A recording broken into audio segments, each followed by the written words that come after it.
College के ground में दो सहेलियां बैठी हुई बात कर रही थी। तभी उस एक सहेली का वहाँ पर एक भाई आ जाता है और आकर के वह भी उनके साथ बातचीत करने लगता है। अब यह उम्र होती ही ऐसी है दोस्तों, यहाँ पर एक दूसरे के प्रति अट्रैक्शन बनता तो है। अब यहाँ पर तीन लोग हो जाते हैं, तीनों बात कर रहे थे। तभी बातों ही बातों में एक दूसरी सहेली यानी कि जो लड़का था वह अपनी बहन की सहेली से उसका फ़ोन नंबर ले लेता है। तो बहन की सहेली से फ़ोन नंबर लेने के बाद अब यह लोग घर चले जाते हैं और उसके बाद इस भाई का उस बहन की सहेली के पास फ़ोन आता है और इसको वह एक होटल में बुलाता है। होटल में बुलाने के बाद वह खाना खिलाता है और उसके बाद कहता है कि मैंने एक कमरा यहाँ पर उस काम के लिए भी बुक किया है। अब यह बात सुनकर के जो लड़की थी वह पहले तो थोड़ी मुस्कुरा जाती है कि चल झूठे तुमने ऐसा क्यों किया है। तो लड़का कहता है कि क्यों, हम जवान तो हैं, 20-20 साल के हैं, कोई परेशानी थोड़ी है। अब यहाँ पर लड़की शर्मा जाती है, कहती है नहीं मुझे डर लगता है। लड़का कहता है कि डरती क्यों हो पगली, मैं तो हूँ, मैं सब कुछ देख लूँगा, तुम चिंता मत करो। और फिर उसका भरोसा पा करके वह लड़की खड़ी हो जाती है और ये लड़का उसका हाथ पकड़ करके उसको उस कमरे के अंदर ले जाता है और दोनों ही मुस्कुरा रहे थे और अंदर से दरवाज़ा बंद कर लिया जाता है। और फिर यह 7 बजे निकले थे यहाँ से और मतलब होटल में पहुँचे थे और 10 बजे यह उस कमरे में से वापस निकलते हैं। और फिर दोस्तों यहाँ पर क्या होता है उसके बाद पूरी कहानी जानिएगा। फिर इनके जीवन में क्या घटता है, 3 कत्ल होते हैं इस घटना के अंदर। पूरी कहानी जानने के लिए वीडियो को लास्ट तक जरूर देखिएगा। नमस्कार, मैं हूँ सुदेश कुमार और तिरछी बात चैनल में आपका स्वागत है। पश्चिम बंगाल के अंदर यह घटना घटित होती है दोस्तों, जहां पर एक छोटे से गांव के अंदर एक वीरेंद्र नाम का एक लड़का रहा करता है। उम्र उसकी 26 साल है। उसके घर में उसके माता पिता हैं और यह खेती बाड़ी अपने माँ बाप के साथ मिलकर किया करता है। इसकी एक बहन है जिसका नाम होता है योगिता। योगिता की उम्र 20 साल हो चुकी है और योगिता अब कॉलेज में पढ़ने के लिए जाया करती है। और कॉलेज में जैसे पढ़ने के लिए जाया करती है तो बाप बेटा दोनों आपस में बात करते हैं कि अब हमारी जो बहन है वो बड़ी हो रही है और बापू इसकी शादी के लिए हमें कुछ पैसों का इंतज़ाम करना होगा और अब की बार तो खेती भी ठीक ठाक हुई है तो इस 1-2 साल के अंदर अंदर इसकी शादी करवा देंगे। बाप बेटे ने पूरी प्लानिंग कर रखी थी कि जब तक ये पढ़ रही है ठीक है, जब रिश्ते का मीजाम बनेगा या पैसे वैसे इकट्ठे हो जाएंगे तो इसकी शादी धूमधाम से करवाएंगे, एक ही तो लड़की है हमारे पास। तो इस तरह से माँ बाप सोच रहे थे। ये जो लड़की होती है योगिता, यह कॉलेज जाया करती है और कॉलेज में इसकी एक सहेली बन जाती होता है आराधना। उससे इसकी दोस्ती हो जाती है और अब तो वह सहेली इसके साथ रहती है और कई बार इसके घर पर आ जाया करती, योगिता के घर पर। और कई बार योगिता उससे मिलने के लिए वहीं पर कॉलेज में ही काफ़ी देर तक रुक जाया करती। घर वालों को बता दिया करती कि मैं अयोध्या के साथ हूँ, कोई दिक्कत नहीं है। माँ बाप को अपनी बेटी के ऊपर पूरा गर्व था कि उनकी बेटी ऐसा वैसा कुछ नहीं कर सकती। धीरे धीरे समय गुजरता है। एक दिन की बात होती है, कॉलेज की छुट्टी हो जाती है और कॉलेज की छुट्टी होने के बाद जो यह योगिता होती है घर आने लगती है। लेकिन इतने में इसकी सहेली आराधना इसका हाथ पकड़कर रोक लेती है कि तुम यहीं पर रुक जाओ और मेरा भाई आ रहा होगा मुझे लेने के लिए, उसके बाद तुम चले जाना क्योंकि मेरा गांव दूर है, तुम्हारा गांव तो ये पड़ा यहाँ नज़दीक में और तुम्हें हम वहाँ पर छोड़ते चले जाएंगे तुम्हारे गांव के पास। तो यह जो योगिता होती है वह कहती है कि अरे आज क्या बात होगी, तुम्हारा भाई लेने आ रहा है।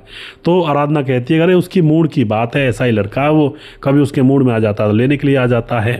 तो वह वहीं पर ग्राउंड में बैठ जाती है घास में और उस लड़के का इंतज़ार करने लगती हैं। थोड़ी देर के बाद आराधना का जो भाई होता है वह वहाँ पर आ जाता है। आराधना अपने भाई से योगिता को मिलवाती है और जो भाई होता है जिसका नाम होता है संजू, वह वहाँ आकर बैठ जाता है। और जैसे वह बैठ जाता है और अपनी बहन की सहेली को देखता है तो देखता ही रह जाता है क्योंकि वह देखने में इतनी सुंदर थी। संजू को लग रहा था कि बस यह तो अब मेरी होनी चाहिए, लेकिन वह कह नहीं पा रहा था। लेकिन यहीं पर बातें करते करते मुस्कुराकर बात कर रहा था तो योगिता को भी वह संजू अच्छा लग रहा था। दोनों ही तरफ से जवान बच्चे थे। संजू 22 साल का था, योगिता 20 साल की थी। अब बातों ही बातों में धीरे धीरे यहाँ पर ऐसा होता है, जो आराध्या सहेली होती है वह संजू को योगिता का फ़ोन नंबर दे देती है। उसने पूछा था फ़ोन नंबर क्या है आपका, तो फ़ोन नंबर दे दिया जाता है और उसके बाद बातचीत होने लगती हैं। और फिर अब जो यह संजू होता है यह अब मोटरसाइकिल पर अपनी बहन को बिठाता है और साथ में यह उस योगिता को भी बिठा लेता है और फिर योगिता के गांव के बस अड्डे पर छोड़ करके यह अपनी बहन को अपने साथ ले जाता है। लेकिन अब नंबर आ चुका था, दोनों का एक दूसरे के पास।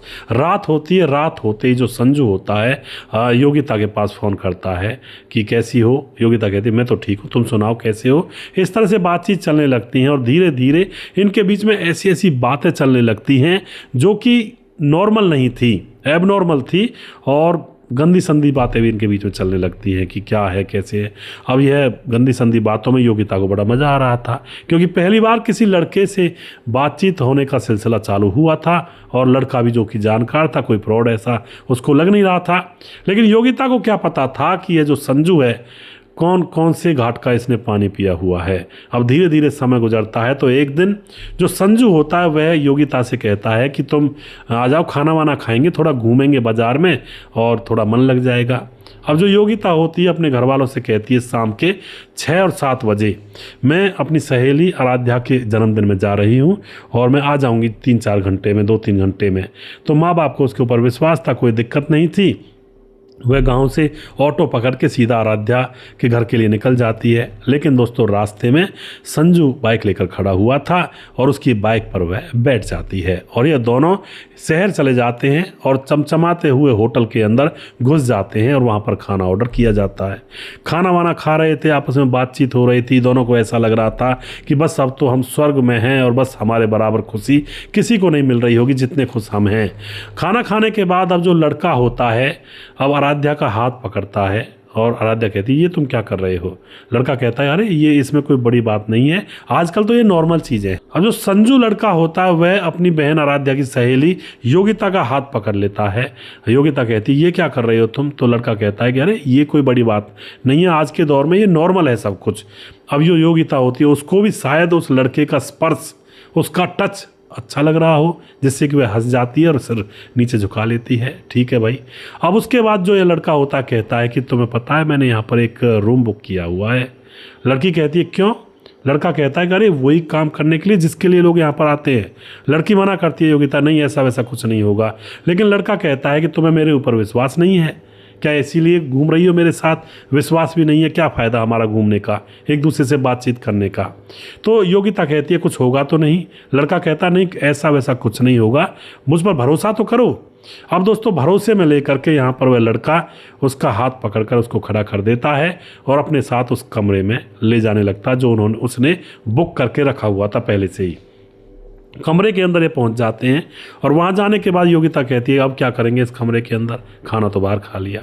लड़का कहता है कि अरे जो करेंगे उसमें तुम्हें मज़ा आएगा, चिंता मत करो। और फिर दरवाज़ा अंदर से बंद कर लिया जाता है और फिर ये लड़का उस लड़की के साथ वो करता है जो नहीं होना चाहिए था और जिसकी वजह से 3 जाने जाएंगी। अब यह उसके साथ संबंध बनाता है और तकरीबन 10 बजे तक संबंध बनाए जाते हैं। उसके बाद योगिता के पापा और भाई का फ़ोन आने लगता है कि कहाँ हो, अभी तक नहीं आई हो, 10 बज गए रात के। तो योगिता कहती है बस आ रही हूँ पापा, मैं आ ही रही हूँ, चल रही हूँ वहाँ से। और उसके बाद उस लड़के की बाइक पर बैठ करके वह अपने गाँव पहुँचती है और वह लड़का उसके दरवाजे पर उसको उतारता है। बाहर उसका बापू और उसका भाई चौंतरी बनी हुई थी, वहाँ पर हुक्का पी रहे थे। वह देखते हैं कि लड़का उतार कर गया है। तो जो भाई होता है वीरेंद्र, वो पूछता है कि ये लड़का कौन था। तो लड़की कहती है कि ये मेरी सहेली आराध्या का भाई तो है। तो अब यहाँ पर जो भाई वीरेंद्र होता है वह अपनी बहन के ऊपर विश्वास था उसको। वह कहता ठीक है अंदर जाओ और कुछ खाना वाना खाना है तो खाना खा लो, नहीं तो पढ़ाई लिखाई कर लो, सुबह कॉलेज जाना है। तो वह अंदर आ जाती है, बात आई गई हो जाती है, कोई दिक्कत ही नहीं थी, किसी को कोई शक भी नहीं था। लेकिन दोस्तों यहाँ पर इन दोनों के बीच में, लड़का और लड़की के बीच में, अब यह हर दूसरे दिन चौथे दिन वह इसको लेने के लिए गाँव से बाहर आ जाया करता और यह गाँव से निकल करके कॉलेज के बहाने घर से जाया करती। लेकिन यह कॉलेज पहुँचा ही नहीं करती, रास्ते में अपने प्रेमी की बाइक पर बैठ करके और होटल्स में मजे लिया करती। इस तरह से ही चलता है दोस्तों, आजकल बहुत चल रहा है ये मामला। ज़्यादातर कुछ लड़कियां ऐसी होती हैं जो घर से कॉलेज के लिए या ट्यूशन के लिए या कुछ कोचिंग के लिए निकलती हैं और सीधा बाइक पर बैठकर दूसरी कोचिंग में घुस जाती हैं, जाकर के ओयो होटल के अंदर, कमरे के अंदर। वहाँ पर एक अलग प्रकार की कोचिंग चलती है। ऐसा ही मामला यहाँ पर चल रहा था। और अब दोस्तों धीरे धीरे 3-3.5 महीने गुजर जाते हैं और इस योगिता को बड़ा आनंद आ रहा था इस ज़िंदगी में कि भाई बस मैं ही हूँ, बहुत खुश हूँ मैं तो बस प्रेमी के साथ। रात दिन एक साथ जीने मरने के वादे करते। लड़का कहता तेरे बगैर मैं रह नहीं सकता और तू ही मेरी ज़िंदगी, तू ही सब कुछ है और तुमसे ही शादी करूँगा, तुम घबराना मत। और दोस्तों इसी बहकावे में आकर के योगिता अब उसके बहकावे में आ जाती है कि शादी यही करेगा मुझसे, तो इसका खानदान भी ठीक ठाक है और मेरे घर वाले मना भी नहीं करेंगे, अमीर आदमी है, ये भी बराबर खाइए, ज़्यादा अमीर तो नहीं है। 3 महीने के बाद, 3-3.5 महीने के बाद अब योगिता एक दिन घर के अंदर बैठी थी, उसके पेट में दर्द होता है, उसको उल्टियाँ होने लगती हैं, उसकी तबीयत खराब हो जाती है, शायद बुखार सा था उसको। उसका भाई वीरेंद्र उसको हॉस्पिटल ले जाता है।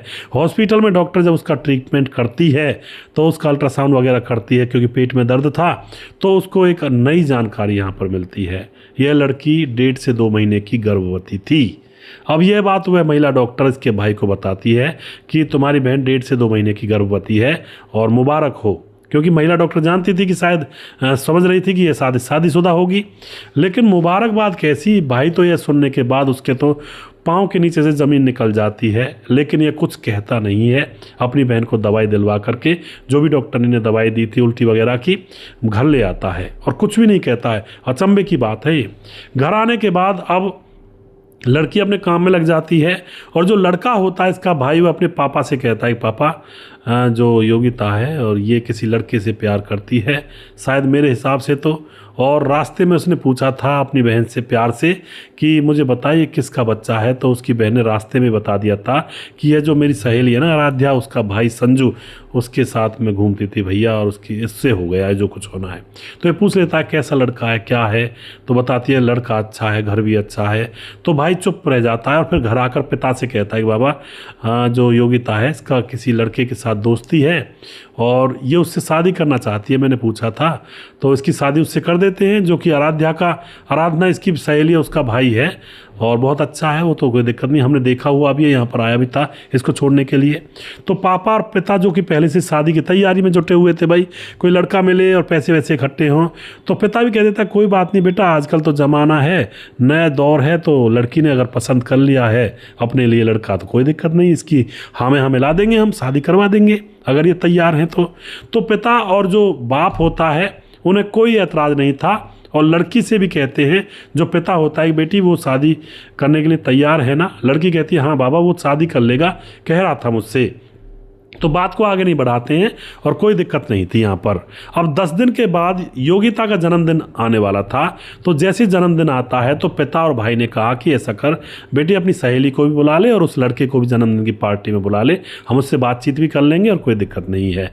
तो अब उन दोनों बहन भाइयों को यहाँ पर बुलाया जाता है और जो भाई था लड़की योगिता का भाई वीरेंद्र बड़ा खुश था लड़के को देखकर, क्योंकि लड़का देखने में बहुत खूबसूरत था, सुंदर था। तो उसके पास जाता है वीरेंद्र और एकदम से मजाक से में जैसे पूछते हैं ना, अरे भाई फिर शादी कब कर रहे हो तुम लोग। तो जो संजू होता है वह ऊपर की तरफ देखता है और एकदम से वीरेंद्र से कहता है कौन लोग, क्या बात कर रहे हो आप। तो वीरेंद्र कहता है अरे मेरी बहन के साथ शादी कब कर रहे हो तुम। तो वह कहता है कि नहीं मैं कहाँ से शादी कर रहा हूँ, मैंने कौन सा शादी के लिए बोला था आपसे।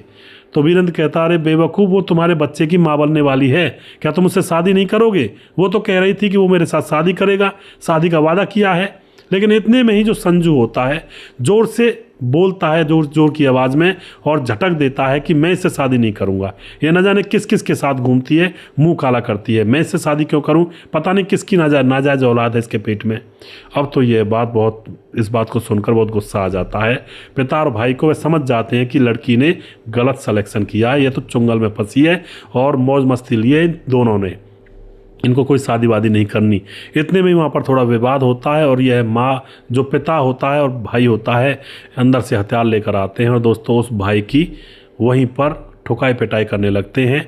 बहन हिमायत लेती है आराधना, तो उसको भी ठुकाई पिटाई कर देते हैं। इधर जो ये पिता और भाई थे अब तलवार से उस लड़के की हत्या कर देते हैं और साथ में उसकी बहन की भी हत्या कर देते हैं।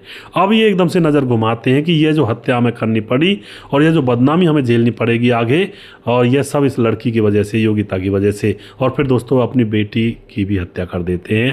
3 मौतें यहाँ पर हो जाती हैं और पूरा गाँव इकट्ठा हो गया था उस शाम। और फिर ये अपने आप को पुलिस के हवाले कर देते हैं। पुलिस को घर पर ही बुला लिया था कि हमने 3 कत्ल कर दिए हैं।